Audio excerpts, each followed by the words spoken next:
Hello बच्चों, स्वागत है आपका अपने प्यारे यूट्यूब चैनल देविका स्टडीज पर। तो आज हम क्लास 12 फिजिक्स के लिए अनसोल्ड पेपर 2027 जो बोर्ड परीक्षा 2026 में पूछा गया था और जिसका सेट नंबर 1 और कोड नंबर 346 डीएस है को लेकर आए हैं और आज ये इसका पार्ट नंबर 1 है। तो हमारा क्वेश्चन नंबर 1 का क्या पूछा गया था कि यदि किसी माध्यम के लिए क्रांतिक कोण अल्फा हो तब पूर्ण आंतरिक परावर्तन के लिए आपतन कोण बीटा होना चाहिए और इसमें ये 4 ऑप्शन दिए गए थे। तो बच्चों इसका जो सही आंसर है तो ये हमारा ऑप्शन नंबर 2। ऐसा क्यों है? क्योंकि इधर किसकी बात हो रही है? तो इधर बात हो रही है आपकी पूर्ण आंतरिक परावर्तन की। किसकी हो रही है? तो इधर बात हो रही है पूर्ण आंतरिक परावर्तन की।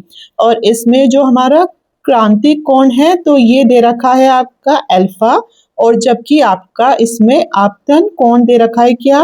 तो ये दे रखा है हमें बीटा। ठीक है, तो बच्चों आखिर पूर्ण आंतरिक परावर्तन क्या होता है? तो जब भी प्रकाश की किरण, जैसे यहाँ से कोई प्रकाश की किरण आ रही है और ये बीच में क्या है? माध्यम है और ये हमारा अभिलंब। ठीक है, इस पर क्या बनता है? तो इसके और इसके बीच में बनता है हमारा आपतन कोण और आपतन कोण कितना दे रखा है? तो ये दे रखा है हमें बीटा। तो जब भी प्रकाश की किरण दूसरे माध्यम में जाना चाहती है पर जैसे ही हम इस आपतन कोण के मान को इस क्रांतिक कोण के मान से बड़ा कर देते हैं तो ये प्रकाश की किरण इस दूसरे माध्यम में जाने की बजाय अपने ही माध्यम में वापस लौट आती है। इसे ही हम पूर्ण आंतरिक परावर्तन कहते हैं। अब आपको समझ में आ गया होगा कि ये हमारा बीटा क्यों बड़ा है अल्फा से, क्योंकि ये प्रकाश की किरण दूसरे माध्यम में जाना चाहती है और इसको रोकने के लिए हम इस आपतन कोण के मान को क्रांतिक कोण के मान से क्या कर देंगे? बड़ा कर देंगे। तो हमारी प्रकाश की किरण इस दूसरे माध्यम में ना जाकर अपने ही माध्यम में वापस लौट आती है। इसीलिए इसका आंसर है कि बीटा बड़ा है अल्फा से। ठीक है, अब हमारा दूसरा क्वेश्चन क्या है? तो इसका दूसरा क्वेश्चन हमारा पूछा गया है कि 1 गुना 10 की घात -7 कूलाम आवेश देने के लिए एक धातु के टुकड़े से निकले इलेक्ट्रॉनों की संख्या क्या होगी? तो इसमें आपको 4 ऑप्शन दे रखे हैं। अब इसका सही आंसर क्या है?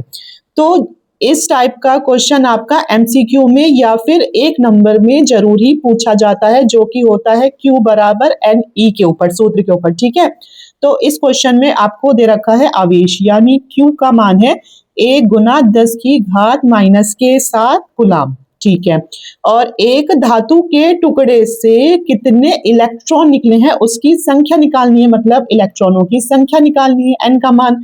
और आपको पता है कि इलेक्ट्रॉन पर आवेश कितना होता है? 1.6 गुना 10 की घात -19 कूलाम होता है। ठीक है, अब इसमें हमारा सूत्र आता है Q बराबर N गुना E। चूंकि हमारा सूत्र क्या होता है? Q बराबर N गुना E और इसमें हमें इस n का मान निकालना है तो n के साथ जो गुना में है तो वो q के नीचे आ जाएगा, तो हो जाएगा n बराबर q बटे e। और तो n बराबर q कितना दे रखा है? 1 गुना 10 की घात -7 और आपको पता है इलेक्ट्रॉन पर आवेश होता है 1.6 गुना 10 की घात -19। अब क्या होगा? अब हम इसे ऐसे सॉल्व कर सकते हैं कि ये 1 है और नीचे है 1.6 और ऊपर क्या है? गुना 10 की घात -7 है और जब ये 10 की घात -19 ऊपर जाएगी तो क्या हो जाएगी? तो ये हो जाएगी हमारी +19। ठीक है, अब इस दशमलव को हटाया तो यहाँ आ गई हमारी एक 0 आ गई। अब हम एक काम करेंगे कि इस 16 को 10 से डिवाइड कर देंगे तो आ जाएगा हमारा 0 दशमलव, हो गया। और आपको पता है कि 16 छिक्का होता है हमारा कितना? 96। तो आ गया हमारा यहाँ 4, एक 0 आ गई तो ये हो जाए, अब आ जाएगा हमारा 16 दूनी कितना? 32 हो गया। अब यहाँ कितना है? 8 और फिर 0 करी हमने तो हमें पता है 16 पंजे कितना होता है? 80, तो ये इससे पूरा पूरा कट गया। तो n बराबर आ गया आपका 0.625 गुना। अब ये कितनी हुई? अगर 19 में से 7 जाएगा तो आएगा 10 की घात +12। ठीक है, अब हम एक काम करेंगे, इधर हमारा 0.625 तो अब हम इस दशमलव को एक स्थान आगे कुदा देंगे। तो अब हम इसे किधर ले जा रहे हैं, सीधे हाथ की तरफ। और जब भी सीधे हाथ की तरफ ले जाते हैं तो क्या होता है, माइनस होता है। ठीक है, जब हम इसे एक स्थान इधर कुदा रहे हैं सीधे हाथ की तरफ, तो क्या हो जाएगा, 10 की घात माइनस का 1 हो जाएगा। ठीक है, तो n बराबर हो जाएगा, अब ये इधर कूद गया तो हो गया 6.2। 5 गुना 10 की घात कितनी थी, 12। अब इसमें से एक और चली जाएगी तो n बराबर आ जाएगा 6.25 गुना 10 की घात 11 आंसर। ठीक है, तो बच्चों यहाँ इलेक्ट्रॉन की संख्या यानी n का मान है 6.25 गुना 10 की घात 11। तो हमारा कौन सा ऑप्शन ठीक होगा, तो ये हमारा ऑप्शन नंबर 3 ठीक होगा। अब हमारा इसमें तीसरा क्वेश्चन क्या पूछा गया, तो इसमें हमारा तीसरा क्वेश्चन पूछा गया है कि प्रकीर्णित अल्फा कण का पथ होता है, कैसा होता है। तो ये आपको इसमें 4 ऑप्शन दिए गए हैं। तो बच्चों आपको पता है कि अल्फा कण पर कौन सा चार्ज होता है, तो अल्फा कण पर भी हमारा क्या होता है, प्लस का चार्ज होता है। और कोई अगर नाभिक होता है तो उस पर भी हमारा प्लस का ही चार्ज होता है। तो जैसे ही कोई अल्फा कण हमारा किसी नाभिक के पास आता है तो ये इस पर भी हमारा क्या है, धनावेश है, और इस पर भी हमारा धनावेश है। तो जब दोनों पर धनावेश है तो ये एक दूसरे को क्या करेंगे, दूर फेंकेंगे, है ना, क्योंकि इन पर कैसे चिन्ह है, तो इन पर हमारे प्लस प्लस के चिन्ह है, तो ये एक दूसरे को आकर्षित तो करेंगे नहीं और एक दूसरे को दूर दूर फेंक देते हैं। तो इसलिए इन पर कौन सा बल लगता है, तो इन पर लगता है प्रतिकर्षण बल। अब इस बल के कारण ही क्या होता है कि अल्फा कण अपना सीधा रास्ता छोड़कर ऐसे इस दिशा में वापस क्या होता है, मुड़ जाता है। ठीक है, कि अल्फा कण अब अपना सीधा रास्ता छोड़कर अब इस दिशा में ऐसे करके मुड़ जाता है, और इस मुड़े हुए रास्ते को क्या कहते हैं, तो इसे ही हम अति परवलयाकार कहते हैं। तो इसका आंसर होगा कि अल्फा कण का पथ कैसा होगा, तो इसका हमारा पथ अति परवलयाकार होगा। अब हमारा अगला क्वेश्चन है अंडर रूट LC का मात्रक है। अब इन चारों में से बताइए कौन सा इसका मात्रक है। तो इसका मात्रक निकालने के लिए आपको सबसे पहले अनुनाद आवृत्ति का सूत्र पता होना चाहिए। किसका सूत्र, अनुनाद आवृत्ति का सूत्र। किसका सूत्र, अनुनाद आवृत्ति का सूत्र। तो बच्चों अनुनाद आवृत्ति का सूत्र होता है F बराबर 1/2 पाई अंडर रूट LC। क्या होता है, F बराबर 1/2 पाई अंडर रूट LC। अब हम इसमें एक काम करेंगे कि हमें अंडर रूट LC का मात्रक चाहिए, इसीलिए अंडर रूट LC को हम F की जगह ले आएंगे और F को अंडर रूट LC की जगह ले आएंगे।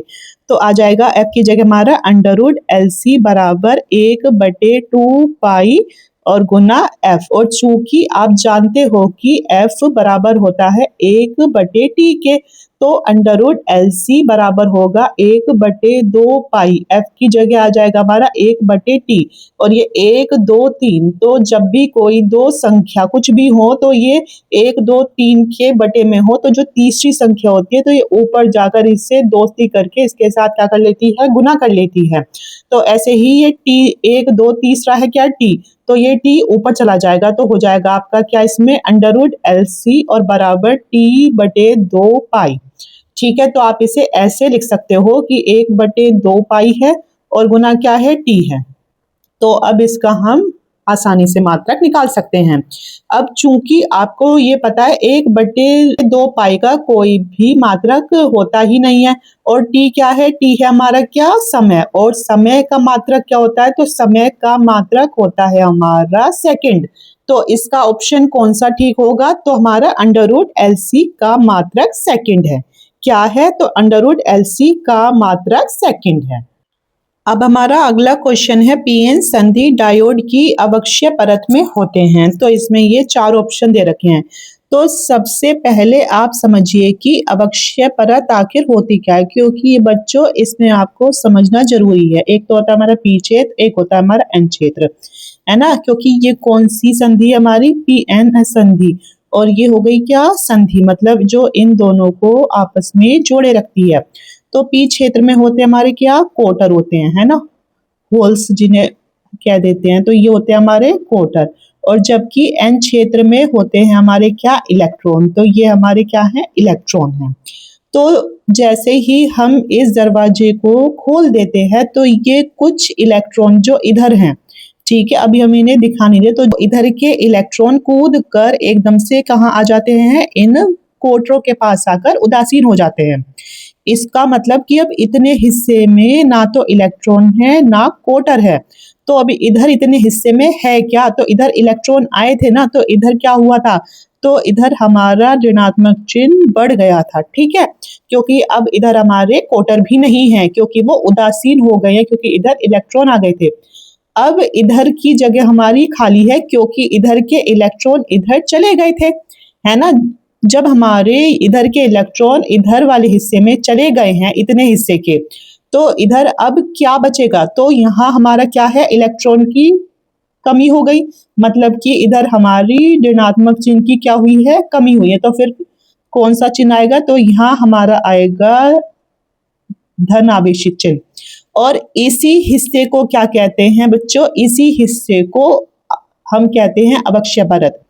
इसी हिस्से को क्या कह दोगे आप, तो इसी हिस्से को हम कहते हैं अवक्षय परत, क्योंकि अवक्षय परत वो क्षेत्र है जहां पर इलेक्ट्रॉन और क्वार्टर एक दूसरे से मिलकर उदासीन हो जाते हैं, तो इधर केवल स्थिर आयन ही बचते हैं।